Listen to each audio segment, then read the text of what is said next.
नेपाल में विनाशकारी सैलाब के बाद की खामोशी डराने वाली है। आज जो तस्वीरें आई वो दिल दहलाने वाली हैं। नेपाल के भोटेकोशी नदी में जो फ्लैश फ्लड आया उसने नेपाल के 8 जिलों को पूरी तरह तबाह कर दिया है। इस डिजास्टर में जान गंवाने वालों की संख्या सरकारी तौर पर 350 के पार है, लेकिन ग्राउंड रिपोर्ट कहती है कि संख्या 500 के पार जा सकती है। सवाल यह है, फ्लैश फ्लड क्यों आई? ग्लेशियर कितनी ऊंचाई पर टूटा, कहां पर टूटा? इसके बाद नदी में इतना पानी कैसे आया, क्यों आया, उसकी स्पीड इतनी ज्यादा क्यों थी? क्या इसके पीछे चीन की कोई लापरवाही है? क्या चीन ने वाकई में नेपाल को अलर्ट करने में देरी की? इसरो और अमेरिकन एजेंसीज के मुताबिक फ्लैश फ्लड की वजह क्या है? क्या चीन ने बॉर्डर पर जो बांध बनाए हैं वो भविष्य में नेपाल और भारत के लिए खतरनाक हो सकते हैं? इसकी एक एक डिटेल मैं आपके साथ शेयर करूंगा। इंडिया टीवी के रिपोर्टर्स और कैमरा पर्सन इस वक्त नेपाल में मौजूद हैं। ग्राउंड जीरो से भेजी गई उनकी रिपोर्ट देखकर आप तबाही का अंदाजा लगा पाएंगे। चिंता इस बात की भी है कि नेपाल से आ रहे पानी से बिहार और उत्तर प्रदेश में जो खतरा पैदा हुआ था वो बना हुआ है या खत्म हो गया।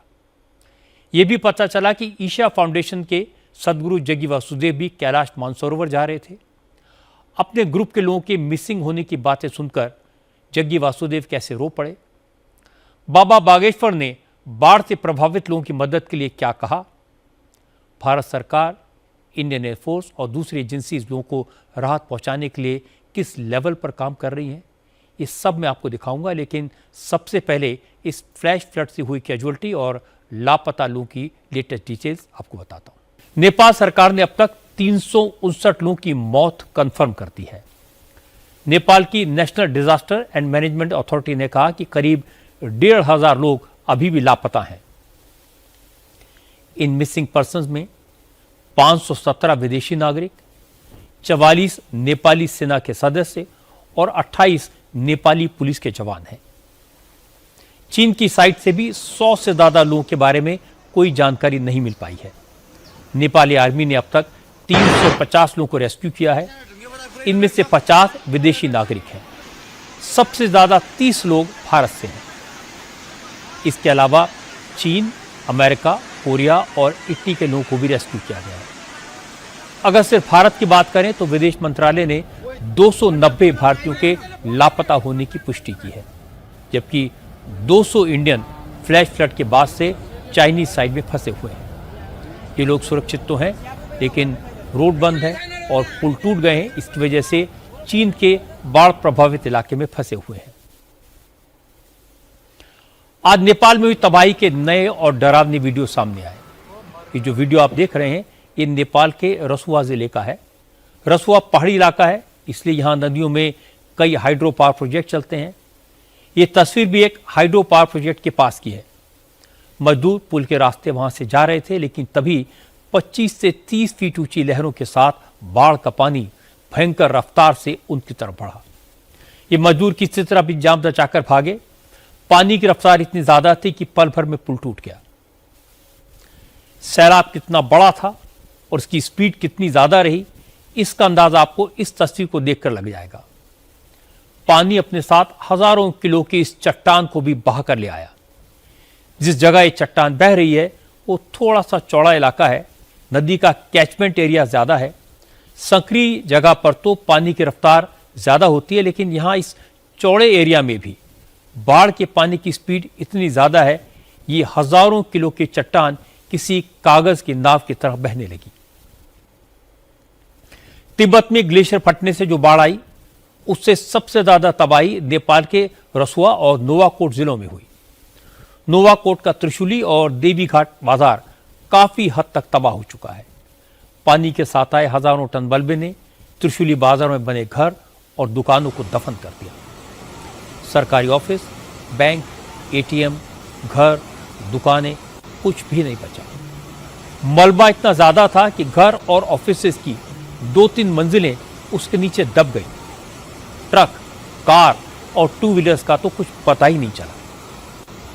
जो लोग इस मलबे के नीचे दबे हैं उनके बचे होने की उम्मीद भी हर बीतते पल के साथ खत्म होती जा रही है। मलबा हटाने के लिए जेसीबी मशीनें लाई गई हैं, लेकिन मिट्टी और पत्थर की मात्रा इतनी ज़्यादा है कि मलबा साफ करने में बहुत समय लग रहा है।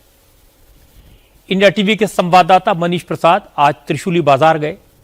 मनीष प्रसाद ने बताया कि चारों तरफ फैला मलबा ही बर्बादी की कहानी बयां करने के लिए काफी है। सामने ये वेटनरी हॉस्पिटल है जो कि जिसकी पूरी मंजिल करीबन 2 मंजिल तक मलबा आया और फिर उसके बाद ये मलबा चारों तरफ से अपने साथ सब कुछ बहा कर ले गया। जो बिल्डिंग का स्ट्रक्चर है वो डैमेज हुआ। यहाँ पे करीबन 10 फीट के लगभग अभी भी मलबा है और इसको निकालने का काम किया जा रहा है। यहाँ पर जो ट्रक था वो जैसे तैसे यहाँ पर गिरा और जो लोग यहाँ पर थे, जिनके घर यहाँ पर थे, उनको मौका नहीं मिला कि वो बाहर निकल सके, जिनकी दुकानें यहाँ पर थी। क्या नाम है आपका? मेरा नाम पप्पू कुमार ठाकुर है। आपकी कहाँ पे शॉप थी और अभी क्या हालत है? जो वहाँ पे जो देख रहे हैं ना आप, हाँ, डूजर है, वहाँ पे भी मेरा दुकान था। अभी अंदर ही है, कोई मालूम नहीं है क्या है, नहीं उसमें पूरा भगा कर ले गया है, कुछ नहीं बचा हुआ है। कोई पहले से कोई जानकारी थी कि ऐसा? जानकारी नहीं थी पहले से। 5 मिनट पहले खबर आया कि यहाँ पे पानी आने वाला है। बहुत आदमी थे, यहाँ पुल थी नहीं, उसमें लगभग 200 आदमी वीडियो बनाने के लिए बैठे हुए थे। वो भी अंदर मालूम ही नहीं है वो सब बचा कि नहीं बचा, उसके अंदर ही गया, कुछ मालूम नहीं चला अभी तक। वहीं दूसरी तरफ इस समय जेसीबी के जरिए मलबा निकाला जा रहा है, लेकिन स्थिति देखिए कि पानी का बहाव इतनी तेज था कि अपने साथ सब कुछ बहाता हुआ ले गया। ये जो शटर है, शटर के अंदर इस समय मलबा है क्योंकि फोर्सफुली वो बहुत ही अंदर की तरफ गया। वहीं दूसरी तरफ इधर से आप देखेंगे तो लोगों के जो घर थे वो घर पूरी तरीके से तहस नहस हो चुके हैं।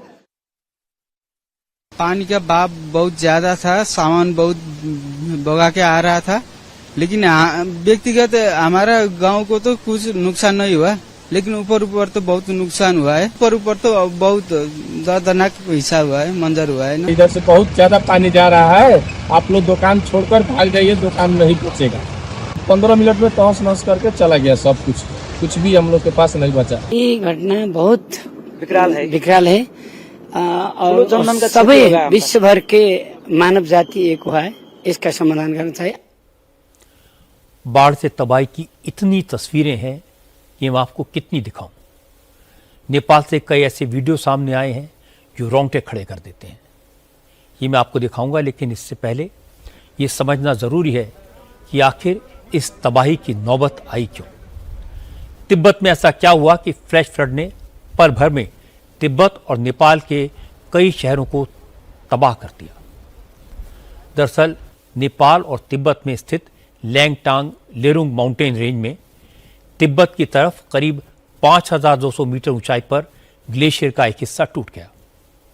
ग्लेशियर का निचला हिस्सा टूटकर लगभग 1200 मीटर नीचे घाटी में गिरा।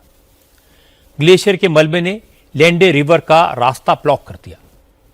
नदी का रास्ता रुका तो वहां एक टेम्परेरी बांध बना। पानी बढ़ता गया, प्रेशर बनता गया। जब पानी का प्रेशर ज्यादा बन गया तो ये टेम्परेरी बांध टूट गया। बांध के टूटने से कीचड़, चट्टानों और मलबे की एक विशाल लहर नीचे की तरफ बहने लगी। लैंडे तिब्बत से निकलने वाली एक सहायक नदी है जो नेपाल चीन सीमा के पास रसुआगढ़ी और तिमुरे के आसपास फोटेकोशी नदी में मिलती है। ग्लेशियर के ढहने से सारा मलबा फोटेकोशी नदी में गया। नदी तिब्बत से नेपाल में एंटर करती है और रसुआ जिले से होकर बहती है। फोटेकोशी रिवर आगे चलकर त्रिशूली नदी में मिल जाती है, इसलिए वही पानी त्रिशूली में भी पहुंच गया। नुवाकोट रसुआ जिलों में तबाही मचाता रहा। त्रिशूली नदी में पानी का लेवल कुछ जगहों पर 30 मिनट में 7 से 9 मीटर तक बढ़ गया, इसीलिए इतनी ज्यादा बर्बादी हुई। खास बात यह कि नेपाल और तिब्बत पर खतरा भी टला नहीं है। नेपाल की नेशनल डिजास्टर मैनेजमेंट अथॉरिटी ने एक नया अलर्ट जारी किया है। NDRRMA ने कहा कि रसुआगढ़ी बॉर्डर से करीब 18 किलोमीटर ऊपर लैंडे रिवर का रास्ता अब भी रुका हुआ है। इसकी वजह से एक आर्टिफिशियल लेक बन गई है। तस्वीर में आप देख सकते हैं, जो व्हाइट लाइन आप देख रहे हैं वो लैंडे रिवर का नेचुरल रूट है, लेकिन नदी के इस रास्ते में अभी भी ग्लेशियर का मलबा पड़ा हुआ है, जिसकी वजह से रिवर का फ्लो ब्लॉक हो गया है। यहीं पर बनी ये आर्टिफिशियल लेक कभी भी फट सकती है। इसी के बाद नेपाल प्रशासन ने निचले इलाकों में रहने वाले लोगों को सुरक्षित जगहों पर जाने की सलाह दी है। जिस वक्त एनडीआरआर-एमए ने यह अलर्ट दिया उस वक्त इंडिया टीवी के संवाददाता मनीष प्रसाद त्रिशूली बाजार में ही मौजूद थे। उनकी रिपोर्ट देखकर आपको अंदाजा होगा कि कल की तबाही के बाद से लोग कितने पैनिक में हैं। इस समय लगातार त्रिशूली बाजार में विसिल बजाकर लोगों को पीछे जाने के लिए कहा जा रहा है कि वाटर लेवल फिर से संभवतः इंक्रीज हो सकता है। नेपाल आर्म फोर्सेस के जो जवान हैं उन्होंने ये बात कही है, इसीलिए जो जेसीबी आगे काम कर रही थी वो पीछे की तरफ लेकर आए, साथ में सभी एरियाज को लॉक करते हुए अब ये सभी आगे जा रहे हैं, इस पूरे एरिया को खाली कर रहे हैं कि अगर वाटर लेवल इंक्रीज होता है तो इस पर कोई भी असर ना हो। वहीं दूसरी तरफ जो लोग यहाँ पर आए हुए थे देखने के लिए वो सब अब यहाँ से वापस जा रहे हैं, तेज रफ्तार के साथ अपनी गाड़ियों को पीछे ले जाते हुए यहाँ से पूरा एरिया खाली कर रहे हैं। और यहाँ पर केवल जो आर्म्ड फोर्सेस के जवान हैं वो मौजूद हैं, उसके अलावा जेसीबी मौजूद है, साथ में जो यहाँ पर डिजास्टर रिलीफ के तौर पर काम कर रहे थे, उसके अलावा बाकी सभी यहाँ से सबको पीछे जाने के लिए कहा जा रहा है। वो ठीक पीछे देखिए, वहां पर ठीक सामने जो लोग हैं वो भागते हुए दिखाई देंगे आपको। और ये इस समय की सिचुएशन त्रिशूली बाजार की है, जहां पर जानकारी मिली कि वाटर लेवल इंक्रीज संभवतः होता है और उसके तुरंत बाद ही लोग यहां से इस पूरे एरिया को खाली करना इन्होंने शुरू कर दिया है। नेपाल में कल तबाही हुई, खतरा भी बना हुआ है। उसकी सबसे बड़ी वजह है कि तिब्बत में ग्लेशियर टूटा। लेकिन ग्लेशियर टूटा कैसे, इसके पीछे की साइंस को मैंने जानने की कोशिश की। इंडियन स्पेस एजेंसी इसरो ने इस ग्लेशियर के टूटने को लेकर एक तस्वीर जारी की है। इसरो ने इस एरिया की दो तस्वीरें एक्चुअली जारी की हैं, एक हादसे से पहले की और एक हादसे के बाद की। इसरो के नेशनल रिमोट सेंसिंग सेंटर ने इन तस्वीरों को रिलीज करते हुए कहा कि ये फ्लैश फ्लड सर्क ग्लेशियर का एक हिस्सा ढहने से आई। हादसे के बाद ली गई तस्वीर में फोटेकोशी नदी काफी चौड़ी होती दिखाई दे रही है। सैटेलाइट की पिक्चर्स में ग्लेशियर और बर्फ से ढके पहाड़ी इलाकों से नदी के बहाव वाले इलाकों की तरफ फैला हुआ एक बड़ा अस्त व्यस्त इलाका भी दिखाई दे रहा है।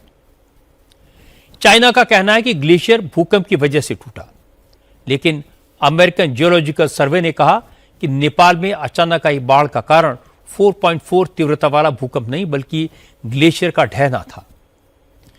यूएसजीएस ने अपनी रिपोर्ट में कहा कि पहले ग्लेशियर टूटा। यह ग्लेशियर 5200 मीटर के हाइट से 1200 मीटर नीचे गिरा। इसके गिरने से जो कंपन पैदा हुआ उसे भूकंप कहा जा रहा है। हकीकत यह कि भूकंप की वजह से ग्लेशियर नहीं टूटा बल्कि ग्लेशियर टूटकर गिरने से 4.4 तीव्रता का भूकंप महसूस हुआ।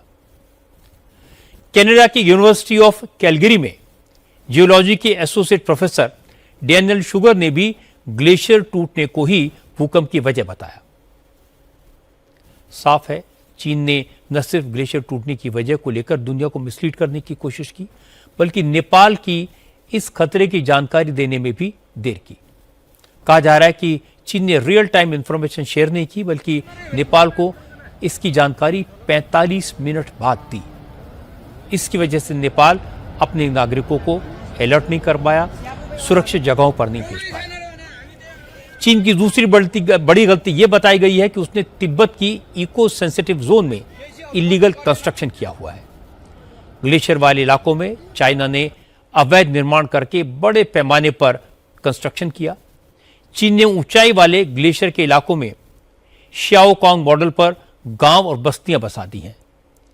श्याओकांग मॉडल का अर्थ बॉर्डर इलाकों में आधुनिक सुविधाओं से लैस गांव बसाना है। चीन इसे एक सामरिक कदम के तौर पर देखता है। इसके जरिए वो बॉर्डर इलाकों में अपनी भौगोलिक और रणनीतिक पकड़ मजबूत बनाता है। ग्लेशियर टूटने की दूसरी वजह यह बताई गई कि चीन ने तिब्बत के केरुंग शहर में पहाड़ियों को बेतरतीब तरह से उनकी माइनिंग की है। त्रिशूली नदी के नेचुरल रूट को चेंज कर दिया है।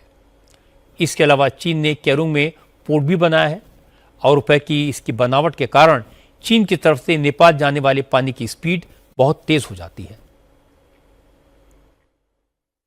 26 अगस्त को नेपाल में जो हुआ वो कोई साधारण क्लाउड बर्स्ट या फिर बारिश की वजह से नहीं था, बल्कि चीन के शिनजियांग इलाके के चीन और नेपाल की सीमा से 5200 मीटर की ऊंचाई पर जो गेरोंग एरिया है वहां पर आइस ब्लॉक या फिर डेबरी के फॉर्म में जब ग्लेशियर टकराए तो उसने पूरे रास्ते को ब्लॉक कर दिया। लिंडे रिवर जो कि तिब्बत में पड़ता है, इसको पूरी तरह से ब्लॉक करने के बाद जब तेज बहाव आया तो ये करीबन 1200 मीटर नीचे की तरफ जाने के बाद तेज प्रवाहित होते हुए ये सीधा नेपाल के अंदर घुसा। नेपाल के टिमुरे एरिया जो कि रसुआ पूरे डिस्ट्रिक्ट में पड़ता है, उसको सबसे ज्यादा इसने इफेक्ट पहुंचाया। कुल मिला के 11 ऐसे एरियाज थे जहां पर नदी ने अपना बहाव पूरी तरह से बदल लिया। यही वजह है कि इसका असर दुकानों पर, नदी के मुहाने पर रहने वाले लोगों पर और यहां तक कि जो डैम्स उसके रास्ते पर आए या फिर उसके साथ साथ जो पुल्स, ब्रिजेस थे, उन सब पर पड़ा और सबको ये अपने साथ बहाता हुआ ले गया। नेपाल में एग्जैक्टली कितने लोग मारे गए हैं, कितने लोग लापता हैं, इसका कोई अंदाजा नहीं है। सबसे बड़ी प्रॉब्लम यह है कि जिन लोगों के अपने मिसिंग हैं उनके परिवार वालों को कोई एग्जैक्ट इंफॉर्मेशन नहीं मिल रही। वो सिर्फ टीवी पर टकटकी लगाए बैठे हैं, तबाही के विजुअल्स देखते हैं, हेल्पलाइन पर फोन करते हैं, पर जहां यह हादसा हुआ वहां कोई नेटवर्क नहीं है, कम्युनिकेशन का कोई जरिया नहीं है, इसीलिए किसी को कुछ नहीं पता। ज्यादातर लोग ग्रुप्स में आए थे। कोई बताता है कि ऑस्ट्रेलिया से 31 लोगों का ग्रुप था, कोई कहता है कि कोलकाता से 32 लोगों का ग्रुप था। कैलाश मानसरोवर की यात्रा करने के लिए लोग अमेरिका, ऑस्ट्रेलिया, इटली जैसे दूर दराज देशों से आए थे। हमारे यहां भी देश के अलग अलग शहरों से लोग ग्रुप्स बनाकर यात्रा के लिए गए थे। पूरी दुनिया में लोग अपनों की खोज खबर लेने के लिए बेताब हैं। अलग अलग टाइम जोन्स में लोग किसी अपने परिवार वाले के इंतजार में बेचैन हैं। किसी को यह भी नहीं मालूम कि यह हादसा हुआ कैसे। कल से यह कहा जा रहा है कि चीन ने अगर आधे घंटे पहले, 45 मिनट पहले अलर्ट कर दिया होता तो हजारों लोगों की जान बच जाती। पर आज चीन ने कहा कि उसकी तरफ से कोई लापरवाही नहीं हुई। चीन का दावा है कि नेपाल में जो भूकंप आया उसकी वजह से ग्लेशियर फटा और मलबे के साथ पानी इतनी तेजी से नीचे आया कि किसी को संभलने का मौका ही नहीं मिला।